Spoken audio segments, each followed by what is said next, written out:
Are you still doing a few arm swings or hopping on a treadmill for your warm-up before lifting weights? If you actually want to lift heavier and better, that's not going to cut it. I'll show you exactly what to do, what to skip, and how to tailor it so it works for you. When you warm up properly, your body moves better, your muscles activate and move the way they should, and your risk of injury also decreases. You want your warm-ups to be as time and effort efficient as possible. So let's talk about a 3-part warm-up framework that you could use in your next session. Firstly, you're going to do 2 to 3 minutes of light and easy cardio, something just to get that heart rate up. Whether that means an easy walk on a treadmill or a bike or very light, easy cardio. Second, mobilize. Now we're going to mobilize the joints that we're going to be using in a session. In this part, we're going to do dynamic stretches, meaning we're going to move through range of motion rather than holding it statically and not moving anything around. Let's say you're training legs today, so the joints you're going to be using are going to be ankles, knees, and hips. This means we could do some ankle rocks, some 90-90 folds, leg swings, forward and back, side to side, any sort of hip openers. And if you're training upper body, you're going to do some arm circles, band pull-apart, scapula press-ups, cat-cow, and etc. So the point of this step is to completely open up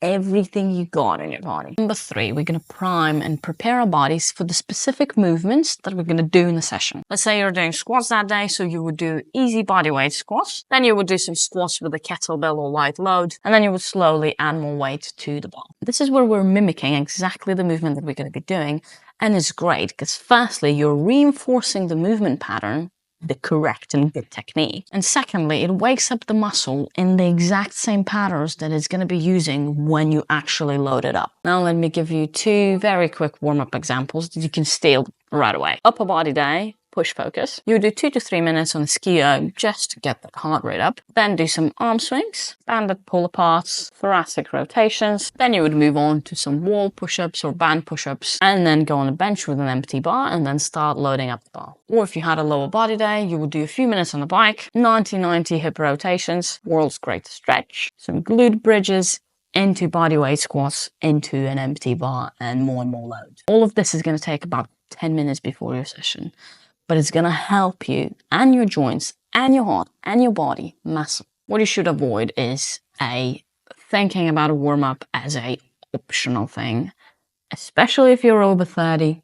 Think about it as a necessity. You have to get it done. Secondly, don't think that you're just doing a treadmill for 5 minutes is going to warm you up enough. You need to warm up those joints and everything around them properly. And 3, don't do any static stretches, meaning when you're not moving anything and you're just holding a single position before the session.